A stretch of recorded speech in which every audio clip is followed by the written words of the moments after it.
Hey guys, my name is Heather Lindsey. And my name is Cornelius Lindsey. And I'm so excited that you landed on Life with the Lindseys. This is so exciting. This gives us an opportunity to share our life with yours. Yes, we're going to be talking about everything from entrepreneurship to ministry to your purpose to why you are here, family, parenting, relationships, marriage, sex, you name it. We are talking about it. So thank you so much for joining us today with Life with the Lindseys. Enjoy it.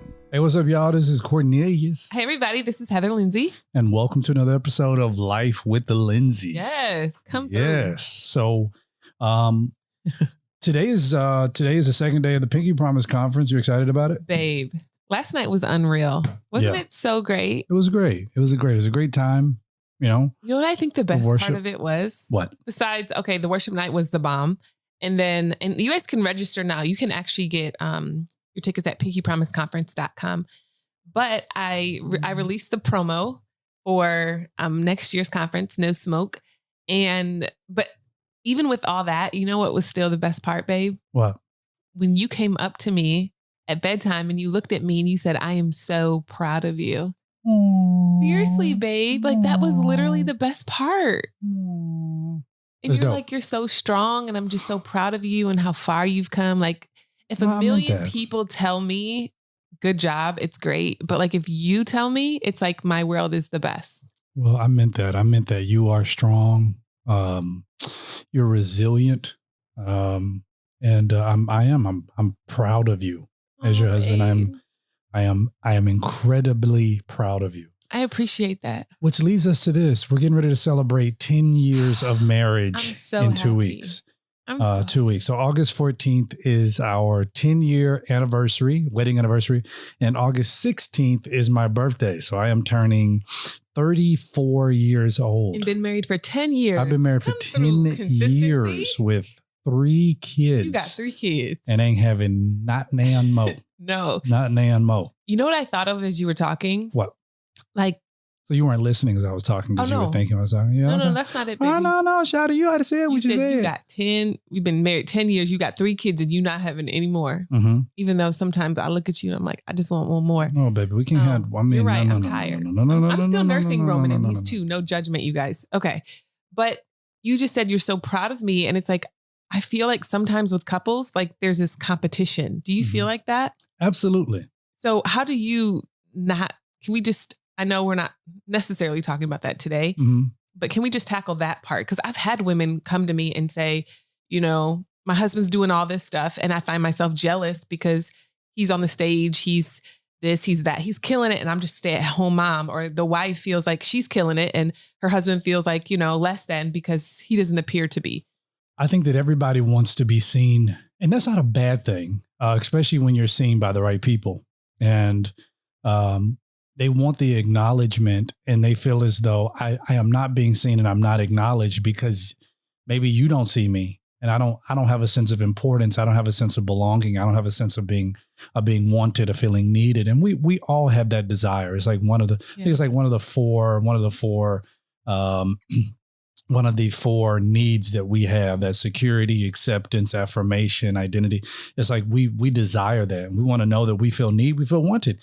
And so, you know, and when you get married and it seems like one couple is moving, or one partner is moving in an area and you're trying to figure out like, well, why am I not doing that? Why am I not doing this? And why is he always in the spotlight? Or why is she always doing this? Why does she always do that? And you don't really find peace within yourself. I feel like that becomes an issue in the marriage.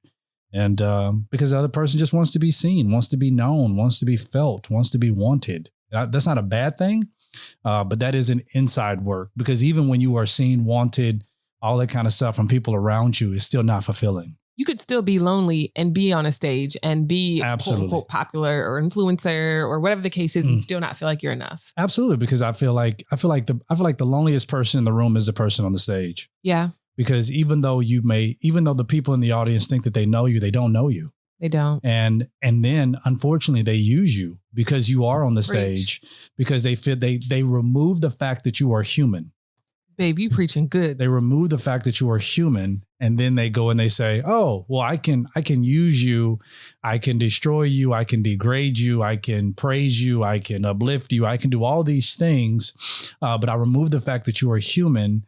And so it becomes very difficult for people who are on the stage to actually be vulnerable and actually be open and actually be transparent. Because they know the people who are listening to them will have an ulterior motive to one day destroy them. So it's like, that becomes the mantra of the leader. And unfortunately, that's just what happens. I feel like when two people get together and they're not healthy, they think like that. But then I think about you, like when you win, babe, like I feel like it's a win for me too. Yeah. Because we're one, right? Yeah. We're a team. So it's like, if you're winning, you're doing good, then it's great. Yeah. And if you don't feel great, then I don't feel great. But you got to find that peace within for yourself. Absolutely. And one of the things that I have realized is that if I'm not happy with me, then you can forget everything else. It's real. Like I got to be happy with me. I can't be happy with what I achieve. I can't measure my happiness and my joy and how I feel based on whether or not I achieve, whether or not you achieve, whether or not our kids achieve, or all of the kind of crap. I got to be able to know that for me. And so you got to be able to know that and be able to stand on those own merits for yourself. Yeah. But let me go this part. I mean, because, 10 years, we're going on marriage for 10 years. I'm so happy. So let me ask you this question. Yeah, baby. For the woman that you are now, you are 30 something years old. For the woman you are, and just for the record, you're 4 years older than I am. Yeah. For the woman you are now, what would you say to that younger woman back then who was prepared to get married? You were 26 then, right? Yeah, I was 26. You were 26. So what would you say to that 26? 27. Well, doggone. What would you say to that 27-year-old woman back then? What would you say to her? I would tell her that there's going to be a lot of things that you say I do too that you don't. Marriage is hard. And I think people always ask, so how's marriage? And you guys make it seem like it's, so hard sometimes, but it's like, no, we're just being honest and being real. Like the depth of marriage, the depth of work that you have to work out your own salvation within your marriage is hard. And you're like a mirror to me. So what I would say to that girl is like, you're going to go through a journey. It's going to be hard.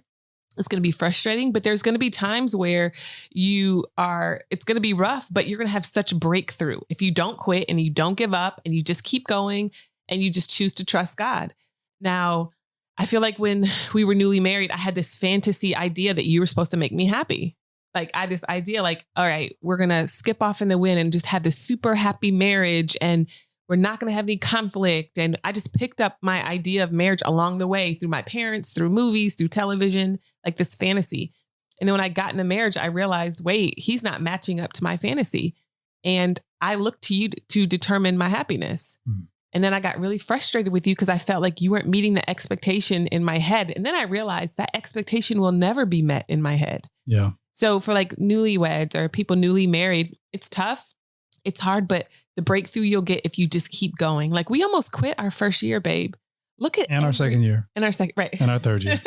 And our fourth year. Well, you may have. And I our didn't. fifth I'm just year. kidding. Just kidding. And our sixth year. And our ninth year. And our seventh year. And our ninth year. Right. No, that's real though. Yeah. I mean, marriage, you go through seasons and hard times and frustrations, but I just think about like if we would have given up. Yeah. We wouldn't have our 3 children. We wouldn't have so many things. And I'm just so thankful that we kept going. Yeah. What about you, baby? What would you tell yourself? You know what? I'm going to say what I'm going to say. Okay. I'm going to tell you mine, but I'm going to tell you it right after this. So for me, my thing I would tell myself is, have fun. Yes. Because I don't feel like I had fun. I was so serious. So here's kind of a bit of a backstory for me. From my sophomore year in high school, I have always been ambitious, super, super, super, super ambitious.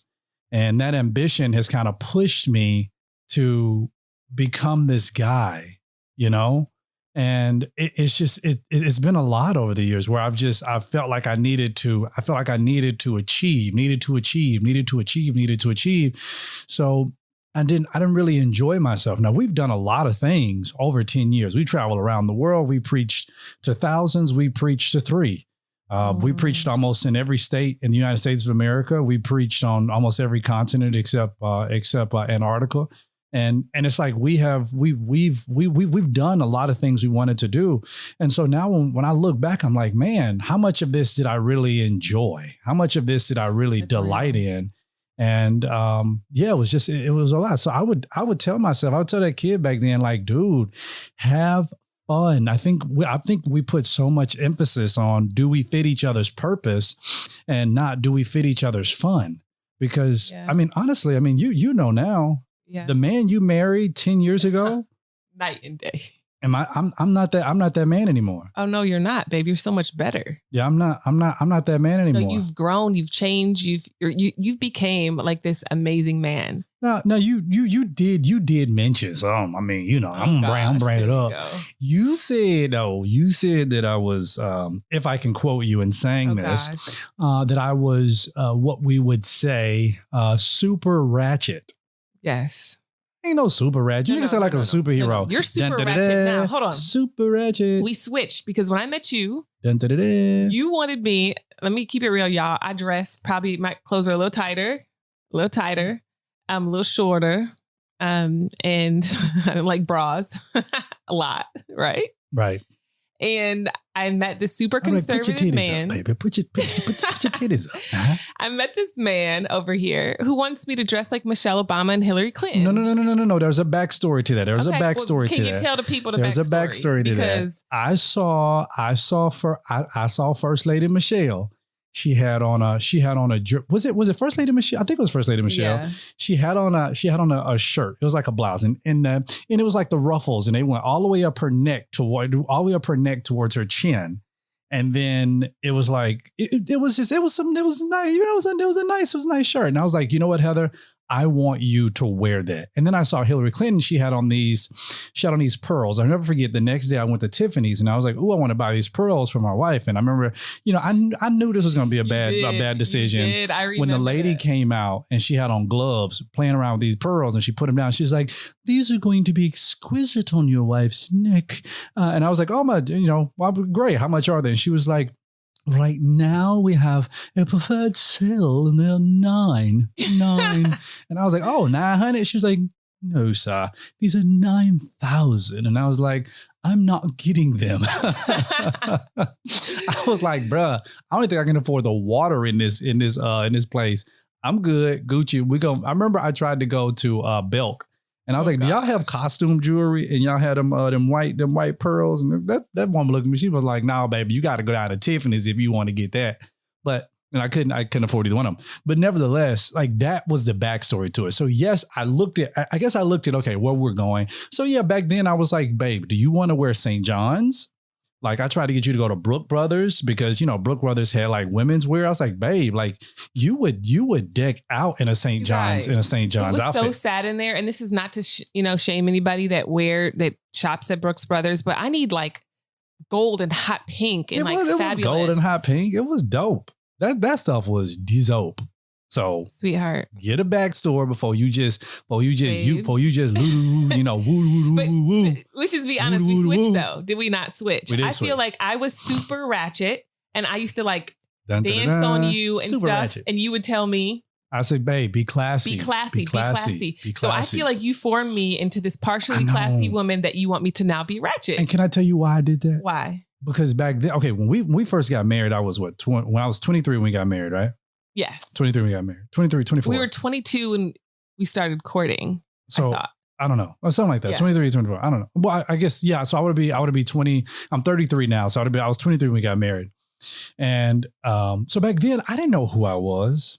I didn't know what I wanted. I didn't know what I liked. So I had been thrust into church culture, and I had allowed for church culture. You had them suits, and I wore suits every freaking day. Mostly because that my work required for me to wear suits. But it was always suits in church. It was all it was: suits in church, suits in church, suits in church, suits in church. Oh, and so I was indebted in this church culture, and I figured this is how my wife has to be. She has to like fit this mold, and she has to like wear that bull crap, and I'm just like now I look back and I'm like, no, like I don't like that. I don't want that. And you don't have to do that. Like you be you. If you want to go out here and be funky and like, dye your hair yellow and gold or yellow and and pink. And, I mean, like, do your two favorite colors, pink and gold. Like, go ahead and make dye pink and put some gold, Actually, stuff. I could see like a rose color. Hey, do you? Like platinum blonde. If that make you happy, rock but all the way out. I love that about you, because in the beginning it was very like structured, very like, in the beginning, it was very structured. You know what I mean? Like in the beginning, it was like, okay, I need you to be like this. And I don't know. How do you feel like I've changed? You changed? How do you feel like I've changed since the beginning? Or if I've been the same or what? I don't know if you've really, I don't know if you've really changed. I mean, in like throughout the marriage, I felt like I was married to Jesus. Even in the beginning? No, Even then I had my quiet time and I was very like structured. Yeah, I feel like I was like married to Jesus. And I would be like, oh Lord, but here we go. But it worked for you though, and I'm going to tell you why. You were super churchy. I was super churchy. So that really worked for me. I'm going to tell you an incident that happened that I was like, I'm really married to Jesus. I'll tell you this right after this. So one of the things that I was like, yo, like I'm really married to Jesus was like, I forget where we was at, and somebody was like, hey, do you want to get a glass of wine? And you were like, oh my goodness, are you going to drink this? And I'm like, I drink this already. You were hiding it from me. I just have not drunk this glass of wine around you. And you were like, oh my goodness, what kind of man are you? I did not do all that. I didn't know. Babe, it's not like you were getting drunk. Because on our honeymoon, you got. No, I did. Oh, see, you be telling this lie. Okay, you guys, he didn't get drunk. You be telling this lie. My baby got tipsy because, Ling Ling. Hold on, Ling Ling. No, babe. Which was actually her name. So now we are not being, don't be talking about something they talking about. That was her name. Ling Ling from China. Hold on, let me tell you about Ling Ling. Ling Ling had a crush on my husband. Okay. No, she didn't. So she used to he asked for virgin drinks every night, but she put alcohol in there every single night. And so we were walking back to our cabin on the cruise ship, and my baby started super Ratchet. Right. He started stumbling. I said, are you drunk? We were on a boat. And okay, if y'all ever been on a boat, the boat, it rocks, right? So the boat started to rock, and we were walking towards the casino with my gambling wife. And as we're walking towards the casino, I started to stumble, and she looks at me. She's like, oh my goodness, are you drunk? And I'm like, absolutely not. I've never been drunk a day in my life. Now, but isn't it something that, she's talking about me being drunk, but she wants to go to the casino and she wants to like pull the lever down. Hold on. I'm just saying, if we talking, we talking. Are we talking? Cause I cashed out. Cause me, I don't gamble. I put in $1 and I won. So I think I got up to like $3. And then I lost it all. But remember, I cashed out at 25 cents because I said, I'm going home with something.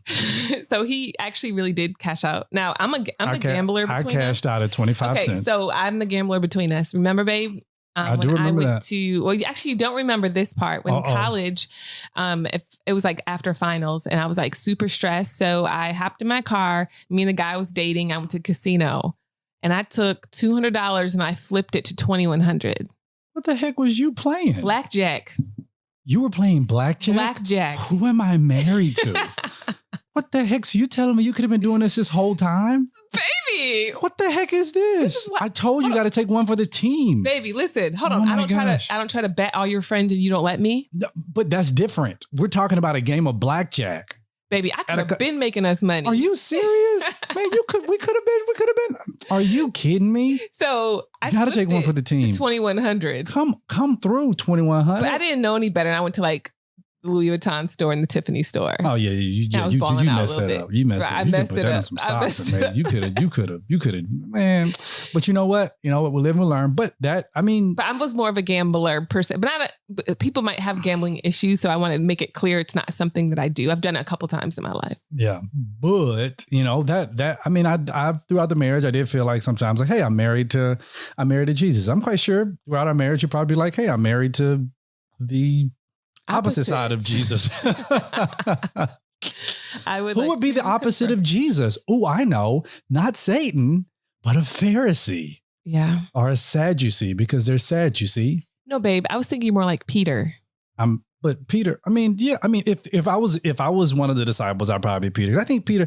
I honestly think Peter probably cussed a little bit. I feel like Peter would have cussed a little bit. Any man who would take a knife out and cut another dude's ear off, I think he probably cussed a little bit. But hey, God still used him.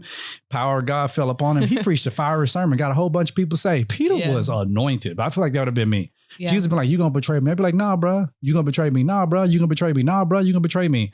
All right, bad. I'm gonna betray you. And but that's that. I feel like I would be Peter. You're definitely John. Oh, I'm cuddling with Jesus right now. But John was like, ugh, because why was he Because look at he says, I am the disciple whom Jesus loved. Of course you're gonna say that when you away from all the other disciples, because I was Peter, I would have jumped you right then.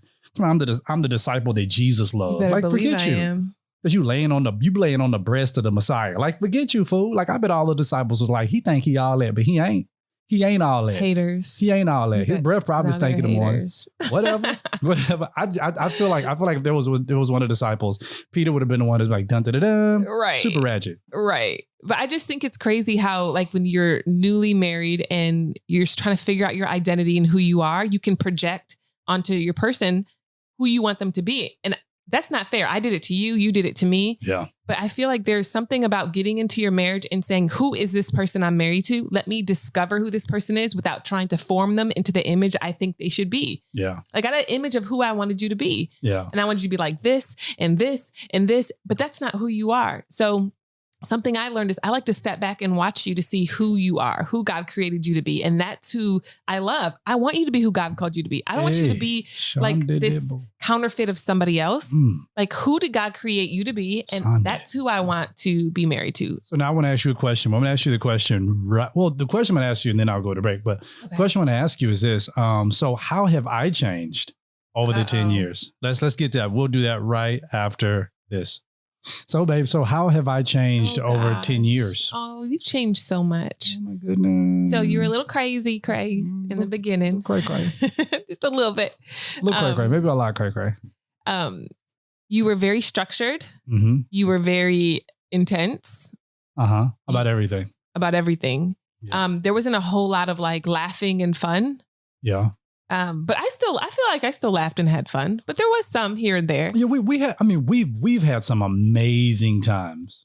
1,000%. Camelback riding in Dubai. After our first year of marriage. Oh yeah. We've had great. Like waterfalls in El Yunque in Puerto Rico. But up even El then Yunque in Puerto Rico. You fussed all the way up the mountain. Heck yeah, I fussed all the way up the mountain because I didn't realize number one, when I rented the car, I should have got the Jeep, but I didn't want to get the Jeep. So I told you to get the Jeep. You told me to get the Jeep. Everybody was like, get the Jeep. But I was like, I don't ride on no Jeep. I don't ride around in Jeep. So I got the best car they had. It was like a Chrysler 300. So y'all, I'm driving a big body Chrysler 300 up El Yunque Mountain. Of course, narrow. If you've been up El Yunque Mountain, driving up it, you already know. So when I came face to face with a bus that's coming down and I'm going up, I thought y'all gonna go because ain't no rails on this sucker. Somebody gotta go and it ain't gonna be us. So it was very tough. That was very tough. And then we got out the car after driving what I felt like an hour and a half up the mountain. Then we get out the car and we're like, well, now we got to walk to the waterfall. We walked to the waterfall. It was so fun though, babe. But you know what? You know what it got me? Was I think it was a woman. She was sitting down. She had taken her shoes off and she was massaging her feet. And she said, oh, y'all got a little ways to go. And that's when I really got upset. But we've been walking for a minute though. We've been walking for about 30 minutes. And then I was like, for real, Heather? I was like, for real? Then we got there. He was like, babe, see, relax, enjoy it. Like, this is the waterfall. And then I'm like, hold on, what we gonna do? Ain't nothing to do here. Ain't no hot dog stand. Like it ain't got no, they ain't passing around fruit. Ain't no popcorn here. What we supposed to do? And other people's in the water. And I'm like, now the water probably dirty, probably contaminated. People probably peeing in the water. Like my analytical mind goes through all of those things. So yes, it was a little tough. You know what's funny about that?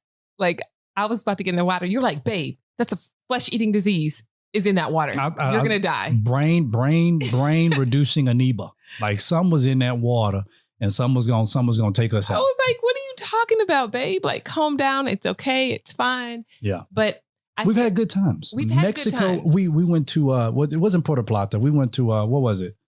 Punta de Mita. Yep. Punta del Mita, Mexico, which in my opinion gives us, it almost looks like you're in Hawaii but it's like, you're in Mexico. So it's absolutely beautiful. I mean, we've done so much together. So we've had these good moments. It's just that I never had a chance to really slow down to appreciate the moment. No, I agree. Babe. You know, and so that part. But you were so focused on vision. Now I'll tell you this. I feel like I needed that structure, and I needed that for the season of my life. Mm-hmm. Like right now, I love how free you are. Yeah. And you're like, babe, be who you are. Be who God called you to be. I feel like when we first got married, I was much more emotional. Mm-hmm. And I feel like you needed to reel me in and help me in that area and wash me with the water of the word. So I feel like in the beginning, you were a lot more structured and more intense, but I felt like I needed that structure because I was such a free bird. Babe, did I not have a new idea every 5 minutes? Yeah. Pretty much, right? Yeah. Every 5 minutes, I got a new idea, a new thing that we're going to do. So I just feel like in the beginning, it was more intense. But as we continued to get married, I felt like you started really facing who you were. Yeah. And you started to discover who you were. Yeah. Instead of trying to be what you saw in the church world. Yeah. Instead, you're like, this is who I am. This is who I am. And I'm happy with being who I am. And it's okay. And thankfully, therapy helped me with that. Oh, therapy has been amazing. It's helped me with that. And it's helped me to know that, you know what? I like pop, lock, and drop it. Mm-hmm. I'd like to watch you pop, lock, and drop it. No, let me tell you something. These almost 34-year-old knees, they don't pop, lock, and drop it. Like I can't believe that the same knees I have now, the same knees that I used to, do the Superman to. I can't do that stuff no more. When I met you, you always did all the Superman, all the dances. Oh, I love that. I never knew any of them. I'm like, how do you know all these dances? And then when I learned, like, okay, Soulja Boy, when I learned what he was doing, I was like, I don't know if he'd be doing that. But nevertheless, like these knees I got now, these knees undo them. And plus, pop, lock, and drop it. That ain't really like a dance that I would really do. I don't really pop, lock, and drop it. So I should do that dance. I mean, yeah, you can, but one thing I can't teach you how to do it. I've never known how to do it. You got to have some really good coordination, and you got to be fast. You got to be really flexible because the song is really fast. It's like, pop, lock, and drop it, pop, lock, and drop it. So you got to be able to drop it, lift it up high, then get back into your stance to pop it again. Wow. So it's like pop, lock, and drop it. Like if it was for like older people, maybe like pop, lock, and drop it. Yeah. Pop. Then it turned into like a Baptist two-step. But I need more time. Oh, God. I need more time. It's like pop, lock, and drop it. When you're in your teenage years, you can pop, lock, and drop it all day long. That's true. The older you get, the knees don't work the same. Like the songs I used to love was, shoulder lean. Let me see you bounce right to left and let your shoulder lean. Because that was easy for me. I ain't had to do much. But you liked that back then. I did. But that was the thing. I liked it. But, because I was so caught up in religion and so caught up in what everybody else thought and, using the word worldly, you're worldly and you're this and you're that because you got me preaching that stuff. All because I was so caught up in the opinions of other people and I was trying to measure my salvation and measure God's love for me based on the things that I thought I did well. Then I was living with such shame and such guilt and such condemnation rather than accepting his love for me and then allowing for his love to free me from the things that were not of him. So it's like now I'm on a very real journey with him. I feel like my relationship with him is stronger now than it was back then. But yeah, I mean, I love that kind of stuff back then. But here's the thing. I did it privately. Yeah. Like I did it in the house with me and you. I'm like, come on, baby, let's do a shoulder lean. And you're like, babe, turn that off because there's spirits in the song and the music is going to. But then when I rode in the car by myself to go to the barbershop, I mean, I played Drake all day. Yeah. And I Drake, Kendrick Lamar, my favorite, J. Cole. Like I played them all the time. Yeah. It's so funny because people are like, Heather, how do you feel about your husband listening to secular music? I'm like, my husband is a grown man and I'm not going to sit and act like I can control you. Like you could flip it and say, how do you feel about your wife's criticism? You see what I'm saying? Like, but my thing is like, I just want to get with secular music. Okay. We talked about secular music. Okay. Well, I know we talked about that before, but yeah, I mean, people sing the happy birthday song. That ain't about Jesus. People like, oh, the wheels on the bus go round and round. That ain't nothing about Jesus. That's secular. Yeah. That's secular music. Because I said pop, lock, and trumpet. I think some people have conviction though. Like I actually have conviction. Like I can't listen to it, baby. You know I can't. And you know what? And that's completely fine. Yeah. That's completely fine. And that's my conviction. That's completely fine. But it doesn't make me better than like you. People like the church be like, don't be listening to it. They get up and preach. Don't be listening to it. And then at the church picnic, everybody like, come on, let's do it. The electric slide. And I realized that the song is all about no. Wait, that's not it? No. Wait. No. You mix like that tempo that you were on was not the electric slide. That's no. I know it's not. But I was just saying at the picnic, you do to the left song, whatever song it's called. Oh Lord what Jesus, is it called? To the left. Oh Jesus, to the left. What is it? To the left. Yeah. I'm gonna sing it. I hope you get it. To the right.